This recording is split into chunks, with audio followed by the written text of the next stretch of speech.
Ethiopia, Africa's ancient kingdom, has been shrouded in mystery since the beginning of recorded history. Ethiopia is located on a high mountainous plateau in northeastern Africa, a region remote from the rest of the world. In ancient times, Ethiopians were continuously at war with plundering bands of invaders, but their willingness to fight turned back all enemies. As a result, the peoples of Ethiopia, who are predominantly Aryan, are free and independent. They are proud of having the longest continuous history of any Christian nation in the world. The major religion is ancient Coptic, the oldest branch of the Christian Church. Although a constitutional monarchy divided into 12 provinces, each with its own governor, Ethiopia is essentially a feudal state. Most of the people still live in isolated villages ruled by tribal chiefs. These leaders and warriors are highly respected by their fellow villagers. The chiefs owe their allegiance to His Imperial Majesty Haile Selassie I, conquering lion of the tribe of Judah, elect of God, Emperor of Ethiopia. Haile Selassie is a prince of the world's oldest continuous line of royalty, and according to legend, is a direct descendant of King Solomon and the Queen of Sheba. The boundaries of modern Ethiopia and Eritrea closely match those of ancient Abyssinia. The country lies in the northeastern corner of Africa. On the northeast is the Red Sea. To the west is the Anglo-Egyptian Sudan. On the south are Kenya and Somalia, and on the east are French and British Somaliland. Ethiopia is a vast country, about 9 times the size of New York State. Most of its terrain consists of a high plateau, thousands of feet above sea level. This plateau is broken in many places by deep valleys and steep mountains. The fact that Ethiopia is primarily populated by a people of Caucasian ancestry makes it unique among other African nations. There are over 100 different tribes and races within the country.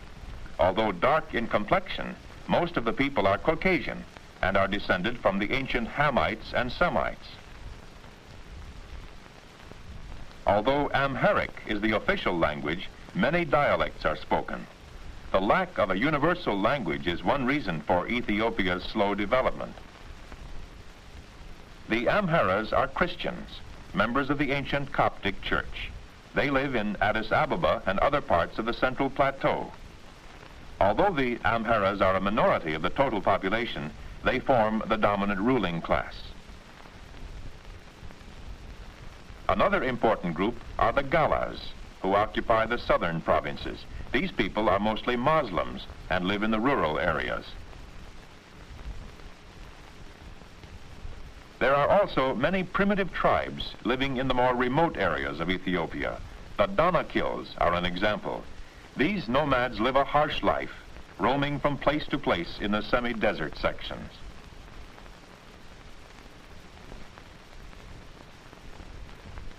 Most of the Ethiopians of today are not pure descendants of any one race.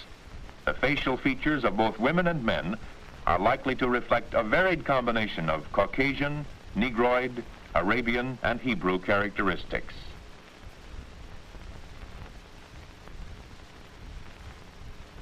Life for most Ethiopians has changed little from that led by their ancestors.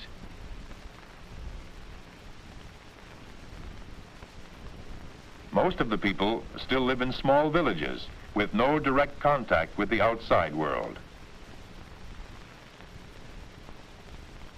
Village life centers around a few scattered huts.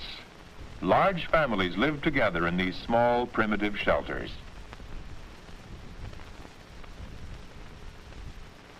These structures are built of mud and straw, with a thatched roof and a dirt floor. Each family collects the materials and builds its own hut. The people have little or no money, but are self-sufficient. Each member of the family performs some necessary task. An important daily duty for the women is to bring water from the nearest stream or lake. The water supply may be miles away. Clothing is washed on a rock in shallow water, a slow and tiresome task. Generally speaking, Ethiopia is not noted for its native crafts and excels in very few. One of the home industries is basket weaving.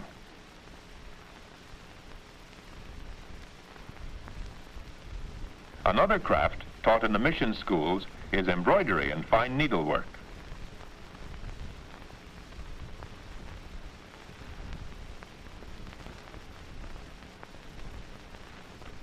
Silversmithing is practiced by skilled artisans in Addis Ababa and Harar.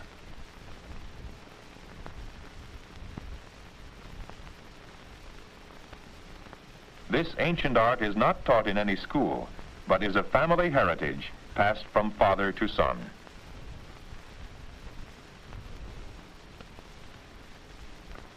Ethiopia has been blessed with fertile soil and sufficient rainfall, making possible varied agricultural activities, including cattle raising. The most widely grown food crop is teff, a very fine grain cereal. This forms one of the staples of the Ethiopian diet. Other grain crops include wheat, barley, and corn. The plowing, sowing, and harvesting of crops is carried out in the most primitive manner and with the simplest kind of agricultural implements. An example of this is the wooden plow, fashioned by the farmer himself. Coffee of high quality is grown in the province of Kaffa. Its export accounts for a large part of Ethiopia's foreign exchange. The national dress is the white cotton shama. Although some cotton is grown, there is not enough to fill the domestic requirements. A program is underway to increase cotton acreage.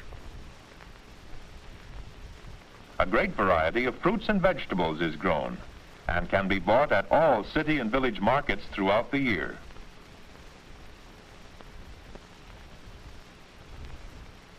The raising and trading of livestock is very important to the country's economy. Skins and hides are among the chief exports.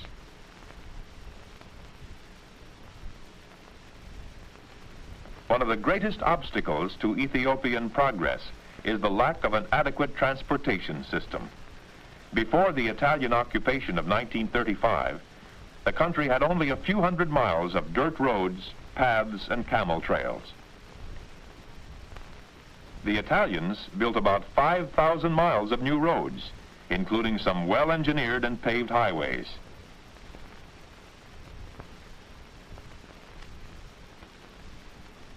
Most Ethiopians still transport their goods on their heads or on the backs of pack animals.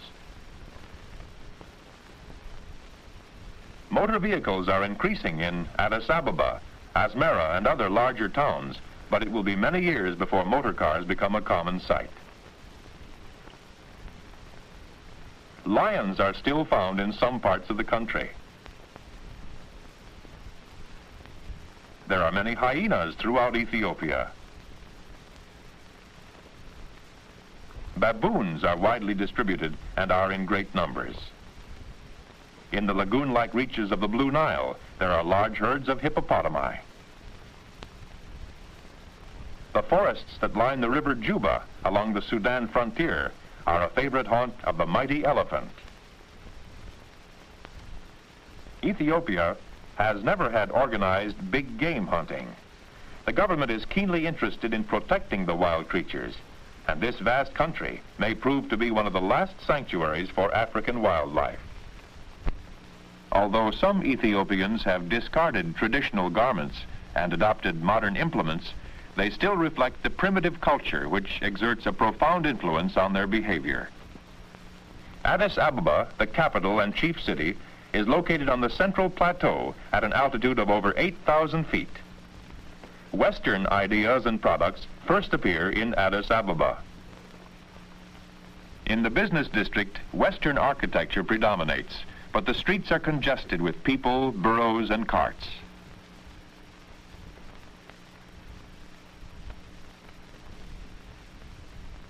The second most important city is Harar, located about 300 miles east of Addis Ababa. This gate was built by invading Muslims more than 600 years ago. Harar is still a center of Muslim influence. The city is very old and has accepted only a few of the modern innovations found in Addis Ababa. The population of the city is a mixture of many races, making Harar the melting pot of the nation. Ethiopia has been a Christian kingdom since the first half of the 4th century. There are over 15,000 Christian state churches in the country. 1/4 of the male population of the ruling class, the Amharas, are priests. The state religion is Coptic, an ancient form of Christianity. The church has great influence with the people and also in government affairs.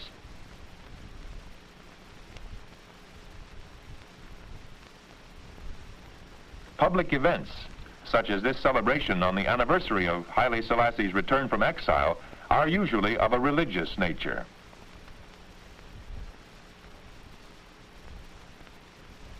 People come from distant villages to take part in the activities and to see and hear the emperor. The army has always played a dominant role in Ethiopian life. Just as many young men are attracted into the priesthood of the Coptic Church, many others look forward to serving in the army.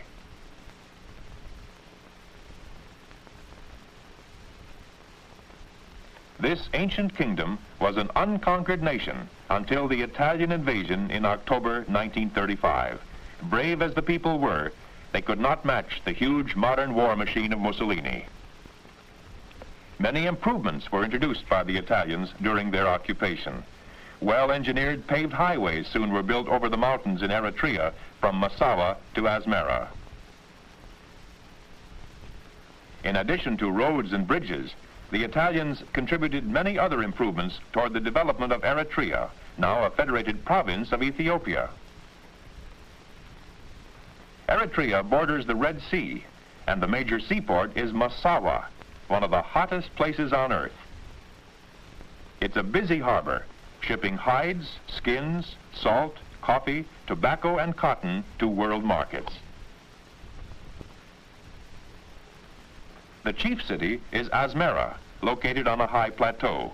Roman-style architecture and wide streets are some of the constant reminders of the influence of the Italians.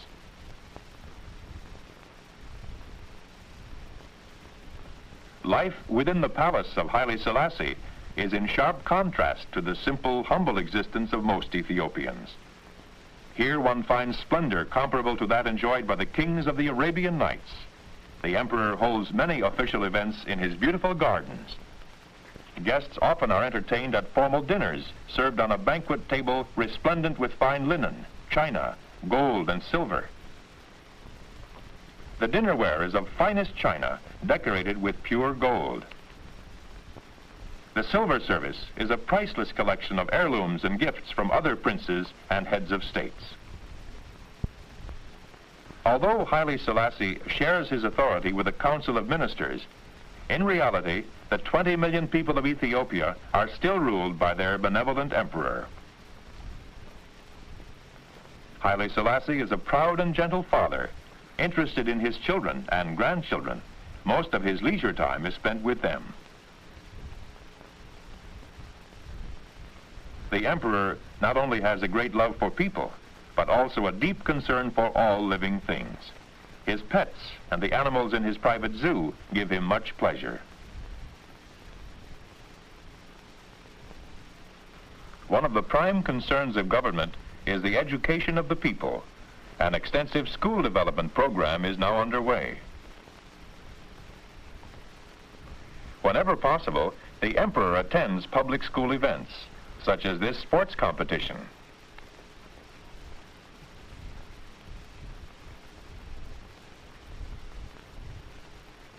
He takes a great interest in the younger generation, knowing that their education and training as Ethiopia's future leaders is essential.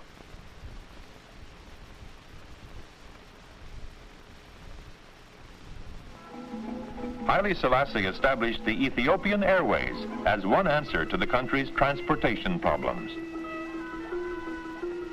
However, well-engineered highways and bridges must be constructed in order to connect remote villages and towns.